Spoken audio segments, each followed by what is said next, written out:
स्वागत है दोस्तों आप सभी का सौरभ स्टडी पॉइंट में।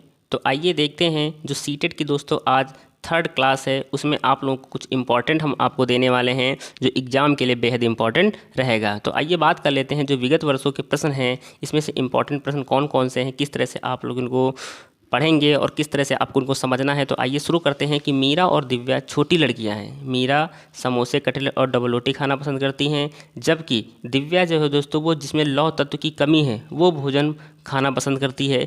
तो इन दोनों में बताया गया है कि मीरा और दिव्या को निम्नलिखित बीमारियों से क्रमशः कौन सी बीमारी होगी। तो अगर बात करें कि इन दिव्या को और दोस्तों जो मीरा है इनको कौन सी बीमारी हो सकती है, तो मोटापा और एनीमिया। तो कौन सी हो जाएगी, तो दोस्तों मोटापा और एनीमिया जो है ये बीमारी इनको लग सकती है। तो आइए बात करते हैं अगले प्रश्न पर चलते हैं। इसी के साथ में अगला प्रश्न है हमको यहाँ पर दिया गया है कि यह देखा गया है कि पाचन क्रिया बाहर की अपेक्षा आमाशय के अंदर अधिक तेज़ी से होती है। तो दोस्तों आप लोगों को भी पता है कि जो पाचन क्रिया है वो बाहर की अपेक्षा जो है वो अंदर हमारे पेट के अंदर बहुत अधिक तेज़ी मात्रा में होती है। तो आइए क्यों होती है, तो बात करें सेकंड ऑप्शन हमारा करेक्ट हो जाएगा।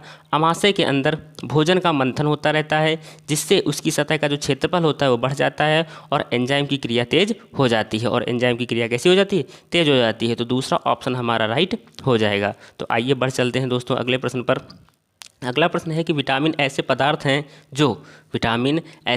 हैं जो हीनताजन्य रोगों से बचाव के लिए थोड़ी मात्रा में आवश्यक हैं। तो दोस्तों हीनताजन्य जो रोग होते हैं इनसे बचाव के लिए हमको विटामिन की आवश्यकता होती है। तो इस तरह से पहला ऑप्शन जो होगा वो हमारा करेक्ट रहने वाला है। तो आइए बात कर लेते हैं अगले प्रश्न के बारे में कि पके हुए चावल रेफ्रिजरेटर में अपेक्षाकृत लंबे समय तक सुरक्षित किए जा सकते हैं। तो दोस्तों जो रेफ्रिजरेटर होता है उसमें अगर हम पके हुए चावल रख देते हैं तो उसको काफ़ी समय तक परीक्षित किया जा सकता है। तो क्यों किया जा सकता है, क्योंकि दोस्तों जो तीसरा ऑप्शन हमारा दिया गया कि कम तापमान पर रोगाणु निष्क्रिय हो जाते हैं। कम तापमान पर जो रोगाणु होते हैं वो क्या हो जाते हैं, निष्क्रिय हो जाते हैं। आइए बात करते हैं अगले प्रश्न के बारे में। अगला प्रश्न हमारा क्या दिया गया है, बात कर लेते हैं कि यह पढ़ाते समय कि कुछ समय के लिए खाद्य पदार्थों को किस तरह ताज़ा रखा जा सकता है। राधा अपनी कक्षा में निम्नलिखित अनेक तकनीकों की परिगणना करती है। दोस्तों 2012 में ये क्वेश्चन पूछा गया है और प्रीवियस ईयर में जितने भी क्वेश्चन पूछे जा रहे हैं हम आपको डेली एक वीडियो के तहत आप लोगों तक पहुंचा रहे हैं। तो दोस्तों क्वेश्चन को बहुत अच्छे से समझना है कि पढ़ाते समय कुछ समय के लिए खाद्य पदार्थों को किस तरह से ताज़ा रखा जा सकता है, राधा अपनी कक्षा में निम्नलिखित तकनीकों से बताती है। तो आइए बात कर लेते हैं सही जवाब के बारे में। तो दोस्तों इसका जो करेक्ट ऑप्शन हो जाएगा हमारा क्या हो जाएगा, इसमें दिया गया है, क्वेश्चन को बहुत अच्छे से समझना है। कह रहा है कि उसे एक गीले कपड़े में लपेट देती है, उसे धूप में खुला फैला देती है, उसे छोटे छोटे टुकड़ों में काटती है और अंधेरे में रख देती है। तो उपरोक्त तकनीकी में दोस्तों यहाँ पे बात करें कि उपरोक्त तकनीकी बी के लिए, तो दोस्तों इसमें बी के लिए इसमें बताया जा रहा है, जो हमारा ऑप्शन बी होगा उसके बारे में बताया जा रहा है कि उसे एक गीले कपड़े में लपेट देती है। और कह रहा है कि उपरोक्त तकनीकी बी के लिए वह निम्नलिखित किस खाद्य पदार्थ की ओर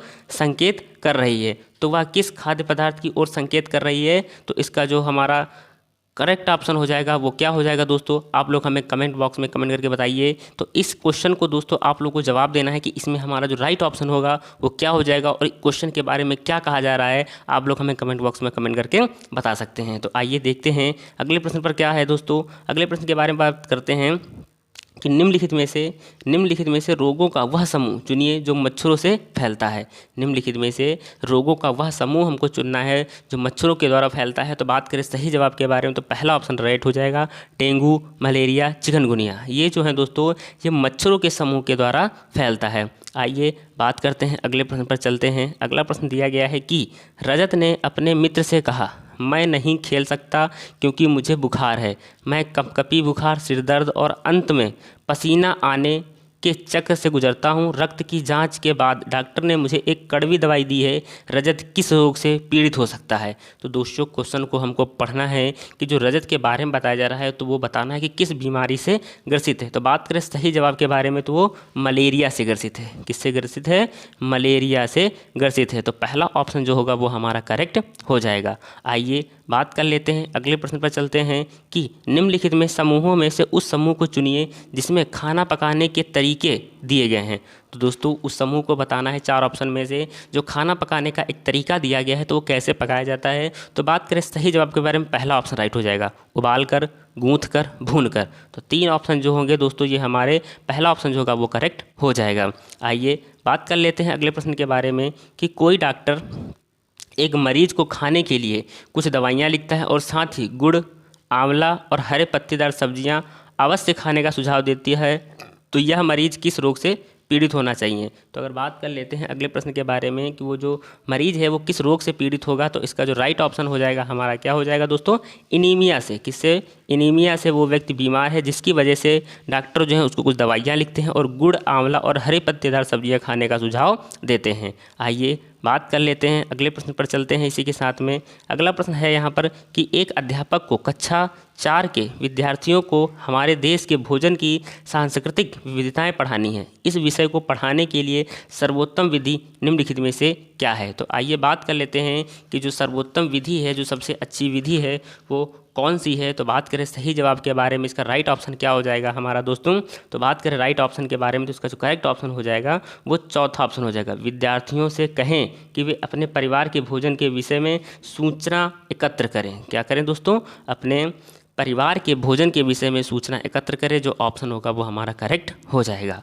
आइए बात कर लेते हैं अगले प्रश्न पर चलते हैं। इसी के साथ में अगला प्रश्न है कि खाद्य संरक्षण के लिए निम्नलिखित में से कौन सा जोड़ा ठीक नहीं है। क्वेश्चन को बहुत अच्छे से समझना है, नहीं है या है दोस्तों, इस तरह के भी क्वेश्चन आपको बहुत अच्छे से समझना है और ये 2015 के एग्जाम में आपको देखने को मिला है। तो खाद्य संरक्षण के लिए निम्नलिखित में से कौन सा जोड़ा ठीक नहीं है। तो बात करें राइट ऑप्शन के बारे में तो हमारा जो जोड़ा है दोस्तों, सेब और जैम का जो जोड़ा है वो सही नहीं है दोस्तों। जैसे आलू से चिप्स बनता है, दूध से पनीर बनता है, लेकिन सेब से हमारा जो जैम है वो नहीं बनता है। कच्चा आम से क्या बनता है दोस्तों? अचार बनता है। बाकी हमारे जोड़े सही हैं, लेकिन जो तीसरा ऑप्शन है वो हमारा सही नहीं है। आइए बात करते हैं अगले प्रश्न के बारे में। अगला प्रश्न देखने को क्या मिल रहा है कि कांच के जार तथा बोतलों को उनमें अचार भरने से पूर्व सूर्य की धूप में अच्छी तरह सुखाया जाता है, ऐसा क्यों। दोस्तों कांच के जार में आप लोगों ने देखा होगा कि घरों में जब अचार बनता है तो हम लोग उसको धूप में, जो हमारी मम्मी होती हैं, माताएं होती हैं, वो क्या करती हैं कि अचार को धूप में रख देती हैं। क्यों रखती हैं कांच के जार में भर करके? तो आइए बात करते हैं इसके बारे में, राइट ऑप्शन के बारे में। उसका जो सही जवाब हो जाएगा तीसरा ऑप्शन हो जाएगा। क्यों रखते हैं? नमी को पूर्णतः हटाने के लिए। क्या करते हैं?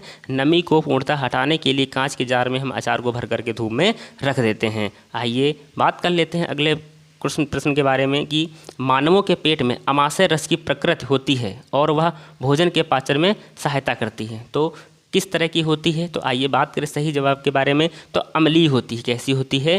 जो मानव के अंदर अमाशय में जो रस की प्रकृति होती है वो अम्लीय होती है और वह भोजन के पाचन में सहायता करती है। और ये क्वेश्चन 2016 के एग्जाम में आपको देखने को मिला था। आइए इसी के साथ में देखते हैं अगला प्रश्न है हमारा कि नारियल डली हुई किसी भी करी के साथ उबला हुआ टैपियोका निम्नलिखित में से किस क्षेत्र का प्रिय भोजन है। तो दोस्तों जो नारियल डली हुई किसी भी करी के साथ में उबला हुआ टैपियोका जो होता है, निम्नलिखित में से किस क्षेत्र का सबसे बेस्ट भोजन है। तो बात करें सबसे अच्छा भोजन कहाँ का है, तो केरल का हो जाएगा। कहाँ का हो जाएगा? केरल का जो सबसे अच्छा भोजन हो जाएगा। और ये 2019 के एग्जाम में आपको देखने को मिला है। तो आइए इसी तरह से बढ़ चलते हैं हम अगले प्रश्न पर। अगला प्रश्न दोस्तों हमारा क्या रहने वाला है, अगला दिया गया है कि सुमेलित कीजिए। हमको कुछ ऑप्शन दिए गए हैं और उनको हमको क्या करना है, सुमेलित करना है कि हमको बताना है कि इसका करेक्ट ऑप्शन क्या हो जाएगा। तो आइए बात कर लेते हैं अगले प्रश्न के बारे में। जो अगला प्रश्न दिया गया है तो दोस्तों इधर देखो हमको दिया गया शहर दिया गया है और ये अत्यधिक पसंद भोजन दिया गया है। जो शहर का सबसे अच्छा भोजन है, किस शहर का कौन सा भोजन सबसे अच्छा है हमको बताना है। तो आइए बात कर लेते हैं सही बारे में कि उसका कौन सा ऑप्शन सही हो जाएगा। तो जैसा पहला दिया गया दोस्तों हांगकांग, क्या दिया गया है, हांगकांग हमको दिया गया है। पहला शहर कौन सा दिया गया है, हांगकांग दिया गया है। तो ए वाला जो ऑप्शन होगा दोस्तों ये यहाँ का जो फेवरेट भोजन हो जाएगा, क्या हो जाएगा, छोले भटूरे हो जाएगा। क्या हो जाएगा, छोले भटूरे हो जाएगा। बात करें केरल का, केरल का दोस्तों अगर बात करें तो अभी आपने इसके पहले क्वेश्चन पढ़ा है कि किसी भी करी के साथ में टैपियोका, किसी भी करी के साथ उबला टैपियोका जो होगा वहाँ का सबसे फेवरेट भोजन व्यंजन हो जाएगा। अगला है हमारा कश्मीर, कश्मीर के बारे में बात करें तो सरसों के तेल में बनी मछली, जो हमारा तीसरा ऑप्शन होगा वो राइट हो जाएगा। और चौथा जो गोवा हो जाएगा, गोवा में दोस्तों क्या है, नारियल के तेल में बनी समुद्र की मछली, जो ऑप्शन होगा वो हमारा करेक्ट हो जाएगा। तो इस तरह से जो हमारा ऑप्शन होगा वो राइट हो जाएगा। तो आइए बढ़ते हैं अगले प्रश्न पर। अगला प्रश्न हमारा क्या दिया गया है, बात कर लेते हैं अगले प्रश्न के बारे में कि सर्दियों में दादी अक्सर निम्नलिखित घोल के त्वचा को रूखेपन से बचाने के लिए उपयोग करती हैं। तो जो सर्दियों में जो घरों में दादी होती हैं वो एक घोल बनाती हैं जो त्वचा के रूखेपन को दूर करती हैं। तो कैसे दूर करती हैं, क्या लगाती हैं, तो आइए बात करते हैं। तो पहला ऑप्शन हमारा करेक्ट हो जाएगा गुलाब जल, ग्लिसरीन और नींबू का रस। इन तीनों चीज़ों को मिला करके हमारी बॉडी की स्किन पे लगाया जाता है दोस्तों, जिससे हमारा रूखापन दूर हो जाता है। और ये 2021 के एग्जाम में आपको देखने को मिला था। आइए बात करते हैं इसी के साथ में अगले प्रश्न पर चलते हैं। अगला प्रश्न दिया गया है कि भोजन विषय पढ़ाते हुए सुनीता एक पर्यावरण अध्यापिका की निम्नलिखित में से कौन सी युक्ति छात्रों में अन्वेषण प्रवृत्ति को बढ़ावा देगी। तो दोस्तों कौन सी अन्वेषण प्रवृत्ति की बढ़ावा देगी, तो आइए बात करते हैं सही जवाब के बारे में कि इसका राइट ऑप्शन क्या हो जाएगा। तो दोस्तों अगर बात करें सही जवाब के बारे में तो इसका जो करेक्ट ऑप्शन रहने वाला है हमारा क्या हो जाएगा दोस्तों, तीसरा ऑप्शन। अच्छा स्वास्थ्य बनाए रखने के लिए छात्र क्या खाएं, इसके लिए अनुदेशन। तो वो अनुदेशन देंगे दोस्तों, उनको मार्गदर्शन करेंगे कि अच्छा स्वास्थ्य बनाए रखने के लिए हमको किन किन भोजन की आवश्यकता पड़ती है। आइए इसी के साथ में हम बढ़ते हैं अगले प्रश्न पर। अगला प्रश्न दिया गया है कि वैश्विक महामारी के समय डॉक्टरों ने विटामिन सी से भरपूर भोजन ग्रहण कराने की मात्रा को बढ़ाने के लिए कहा। तो विटामिन सी के दोस्तों जो विटामिन सी से भरपूर भोजन ग्रहण कराने के लिए मात्रा को बढ़ाने के लिए कहा, क्योंकि अगर बात करें दोस्तों इसलिए कहा क्योंकि यह जो होती है संक्रमण के विरुद्ध लड़ने की ताकत प्रदान करता है। क्या करता है, यह संक्रमण के विरुद्ध लड़ने की ताकत को प्रदान करता है, इसलिए डॉक्टरों ने विटामिन सी की मात्रा को बढ़ाने के लिए कहा। आइए बात कर लेते हैं इसी के साथ में अगले प्रश्न पर चलते हैं। अगला प्रश्न है कि आज हम मिर्ची के बिना भोजन की कल्पना भी नहीं कर सकते हैं, इसे व्यापारी हमारे देश में लाए थे। तो कौन व्यापारी थे जो दोस्तों इसको लेकर के हमारे देश में आए थे, तो आइए जानते हैं इसके बारे में सही जवाब के बारे में। तो इसका जो राइट ऑप्शन हो जाएगा क्या हो जाएगा, दक्षिणी अमेरिका से। कहाँ से आया था दोस्तों, जो मिर्ची है वो कहाँ से आया था, दक्षिणी अमेरिकी से आया था। तो पहला ऑप्शन जो होगा वो हमारा करेक्ट हो जाएगा। आइए बात कर लेते हैं अगले प्रश्न के बारे में। अगला प्रश्न दिया गया है कि बेरी बेरी नामक रोग विषमता निम्न में से किस विटामिन की कमी से होता है। तो जो बेरी बेरी रोग है वो किस विटामिन की कमी से होता है, तो बात करें सही जवाब के बारे में तो विटामिन B1 की कमी से होता है। किससे, विटामिन B1 की कमी से जो होता है वो होता है दोस्तों। आइए बात कर लेते हैं अगले प्रश्न के बारे में। अगला प्रश्न है कि खाद्य पदार्थों के खराब होने तथा अपव्यय को संबोधित करने के लिए निम्न में से कौन से संसाधन सुझाव उपयुक्त हैं। तो दोस्तों खाद्य पदार्थों के खराब होने तथा अपव्यय को संबोधित करने के लिए निम्न में से कौन से संसाधन का सुझाव उपयुक्त है। तो कौन से सुझाव उपयुक्त हैं, तो आइए बात करते हैं। तो सेकंड ऑप्शन के बारे में, परिवार के अनुभवों एवं पारस्परिक क्रियाओं को खाद्य परीक्षण से संबंधित व्यक्ति से साझा करना। तो इस तरह से जो ऑप्शन होगा दूसरा हमारा राइट हो जाएगा। आइए देखते हैं कि अगला प्रश्न हमारा क्या देखने को मिलता है दोस्तों। तो दोस्तों आज के लिए इतने ही क्वेश्चन थे। आप लोगों को ये वीडियो कैसा लगा आप लोग हमें कमेंट बॉक्स में कमेंट करके बता सकते हैं। और अगर आपको डेली इस तरह की वीडियो पाना है तो दोस्तों चैनल को सब्सक्राइब कर लीजिएगा। धन्यवाद।